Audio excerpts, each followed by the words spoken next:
Well, our foreign affairs correspondent has been reporting live from the war zone. Let's take a look at some of his ground reports. Behind me, a tank from the Israeli army with the Israeli flag atop. And this was deployed on the front line position, and now it is coming back to the respective locations. Dozens of tank and armor vehicles are lined up right now, which are going back to their position. And these were deployed on the counteroffensive. The enthusiasm and the thrill of war is very much here, but for the cause of eliminating entire Hamas network that has been perpetrating a lot of terrorist attacks in the past also. And now the Israeli government has thought that once and for all they will eliminate the entire establishment, infrastructure, nexus, individual, everyone who is associated with Hamas or who has been supporting, aiding, abetting, or in any way trying to be associated with Hamas militia or the terrorist organization. So this has been the stand of the Israeli government, and with all the kind of reinforcement that is being sent on the borders along Gaza stretch, that is the kind of offensive, that is the kind of preparation that the Israeli army has been preparing for a very long time now, and these will continue to go on. Sources also tell us that about 2 to 3 months could be the situation that could remain tense along the border, probably because the Israeli army does want to invade, does want to go ahead with their territorial fight against the Hamas terrorists who have been hiding along the Gaza in several quarters, several residential buildings. I'm standing right now in the war zone, which is not very far from Gaza, and you can see behind me a lot of tanks that are lined up, which are going back to their locations. And they were deployed at the front line for a very long time. For 3-4 days we had been saying that these tanks were present. They were firing the target and locating or targeting the Hamas location in Gaza, and now some of them have been going back to their position. We have seen visuals of tanks lined up across the stretch, which is like about few dozens of tanks and other armored vehicles which are coming from the front line position. We have been seeing how incessantly they have been targeting the position along Gaza Stretch, targeting Hamas location and militant hideouts. How kind of military offensive, what kind of ground operation Israel is planning, that still remains to be seen. But we have seen that Hamas locations were targeted by aerial strikes earlier. Several thousand tons of ammunition have been dropped on Gaza. Several hundred civilians have also been killed. Israeli army claims that hundreds of Hamas terrorists, their headquarters, their senior commanders, they have been killed also in the attacks that Israeli Air Force have been doing.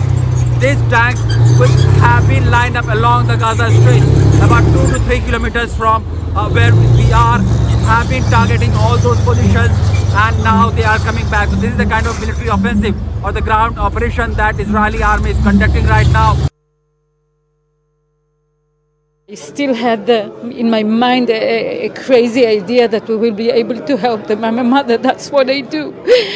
I rescue my kids, that's my responsibility. But it wasn't possible, and I was on the phone with her, and I knew I was lying. In 1 minute I knew I was lying, that we cannot help her. So I decided just to talk to her and make sure she knows she's loved. So if this will be the last words she's hearing, it will be a love words, telling her how much I love her, how much we all love her, how much we want her back home, and we will go to the coffee shop that we've been a few days ago. Hamas is ISIS, Hamas is Daesh. Hamas don't care about people's life. They care about misery of their own people. They don't care about the Palestinian people. All they wish is to kill. It's Israelis first at their border, and next it's other places in the world. They don't believe in anything, in my opinion. It's just an excuse to act as a murderer, to run in the streets as monsters. And we call you, people of India and your government, to support Israel. We're strong. We will win this fight. The international support is so important to us to get our people back from Gaza, to get our homes safe again. It will take years to wake up from this.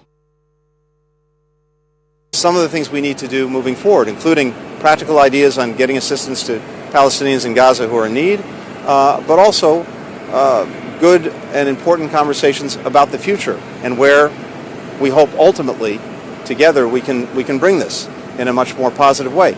In terms of the conference that Egypt is putting forward, look, we think these kinds of initiatives are good ideas. Anything that can look in practical ways at how we can help get assistance to the Palestinians who need it, that can look at ways to ensure that this conflict doesn't spread, that can look to the future as well, I think is a positive thing.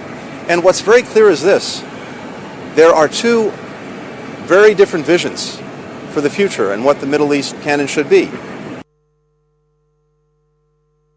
Hamas are trying to prevent people leaving northern Gaza, and that is the point. Okay. And look, we do want, of course, we want to minimise Palestinian casualties. We want to minimise Israeli casualties. We want everybody to respect civilians. But the real clear distinction is Israel are trying to get civilians out of danger. Hamas are trying to put civilians into danger, and that is a fundamental difference between the two.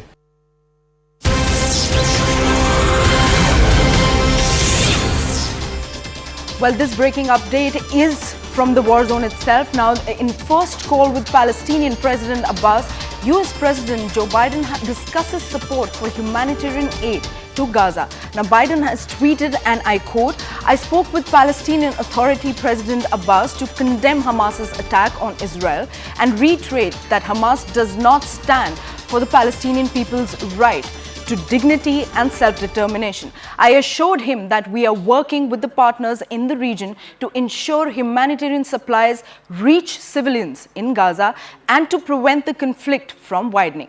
Meanwhile, Israel PM Netanyahu has also invited President Biden to visit Israel in the coming weeks. Now, the White House is reportedly looking into the possibility of this trip. Now, US President Joe Biden has also appointed a special envoy for humanitarian needs in Middle East. Now, earlier, the US has always been a strong supporter of Israel. However, in this war zone, they have tried to diplomatically pacify the situation and not allow the war to widen up. Now, this is a very different kind of a statement coming in from the White House and Joe Biden, wherein US's stance is seemed to be softening a bit towards the Palestinians. Now, we're cutting across to a reaction on this.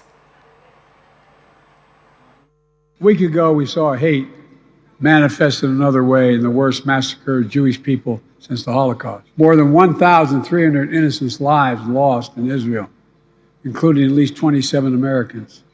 Children and grandparents alike kidnapped, held hostage by Hamas.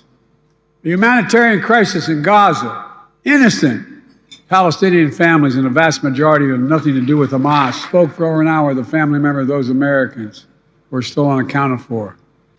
They've endured an agony of not knowing what's happened. And it's yet another reminder that hate never goes away. It only hides. Hate just hides under the rocks until there's a little oxygen blown under. Just a little bit. And it comes roaring out again. Folks, we have to reject hate in every form.